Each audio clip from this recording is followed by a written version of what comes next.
আসসালামু আলাইকুম। দেখেন, অস্থায়ী যুদ্ধবিরতির বিনিময়ে যে হরমুজ প্রণালী সহজেই ইরান খুলবে না, সেটা কিন্তু এখন সুস্পষ্ট।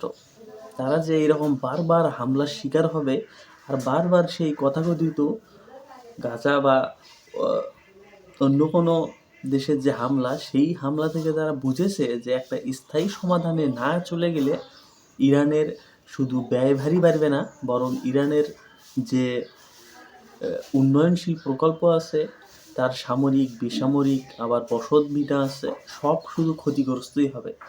এখন ৪৫ দিনের প্রাথমিক যুদ্ধবিরতির আলোচনার মধ্যেই এমন সিদ্ধান্ত জানাচ্ছে তেহরান। ট্রাম্পের প্রস্তাব কী ছিল?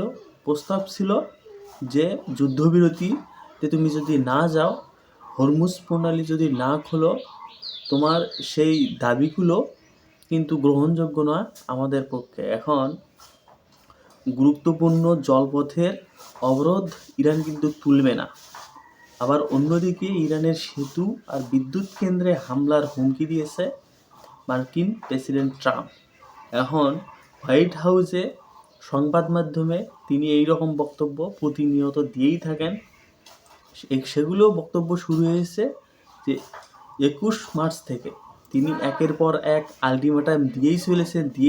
সেগুলোকে আবার নিজেরাই মনে করেন যে পিছাচ্ছেন, আবার হুমকি দিচ্ছেন। এবার চূড়ান্ত হুমকি দিয়েছে যে বুধবার সকাল ৬ ঘটিকার সময় এরপর থেকে ইরানের পারমাণবিক যে বিদ্যুৎ স্থাপনা আছে, গুরুত্বপূর্ণ সেতু আছে, গুরুত্বপূর্ণ কাঠামো আছে, সেগুলো এক রাতের মধ্যেই তারা ধূলিসাৎ করে দিতে পারে, এমন একটা হুমকি।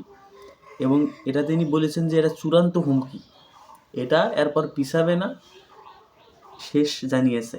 এবং সেখানে ইরানের বার্তা কি, সেই আগের মতো পরিষ্কার, তোমরা যদি আমাদের এই রকম গুরুত্বপূর্ণ স্থাপনায় হামলা চালাও, তারপরে এই রকম স্বৈরাচারিতা মনোভাব দেখাতেই থাকো জনগণের উপরে, আমরাও ঠিক তোমাদের দাসত্ব, তোমাদের যে পূজাকারী আছে, ঘাঁটিগুলো দিয়ে রেখেছো যে সব দেশের, সেই সব দেশের ওই রকম পারমাণবিক কেন্দ্রে হামলা করব, সেখানে বাঁচাতে তাদের কেউ আসবে না।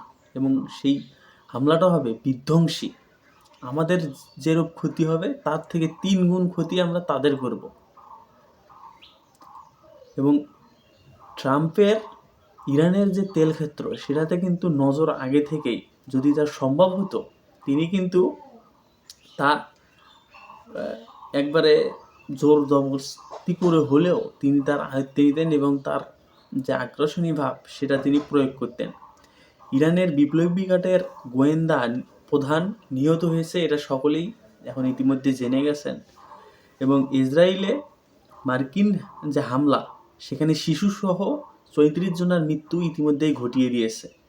এবং লেবাননের যে ইয়েমেনের স্বাস্থ্যকর্মী সহ অনেক কর্মকর্তাদের তিনি ইতিমধ্যেই তার দোসর যে ইসলি, সেখানে তারা শহীদ, এবং যে রূপ হামলা মামলা করতেছে এটা বলার অপেক্ষাই রাখছে না। এবং ইরানও কিন্তু এখন হামলা চালানো বন্ধ করেনি, তারা শান্তি চুক্তি দীর্ঘস্থায়ী চাচ্ছে, তাদের উপরে যেন সকল প্রকার স্যাংশন তুলে নেওয়া হয় এবং তার যে যুদ্ধবিরতি এটা যেন স্থায়ী হয়।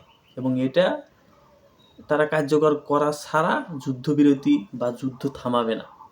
এখন যত হুমকি ধামকি আসুক না কেন, এটা তাদের একবারে নিজস্ব কথা, নিজস্ব ব্যক্তিবর্গের কথা।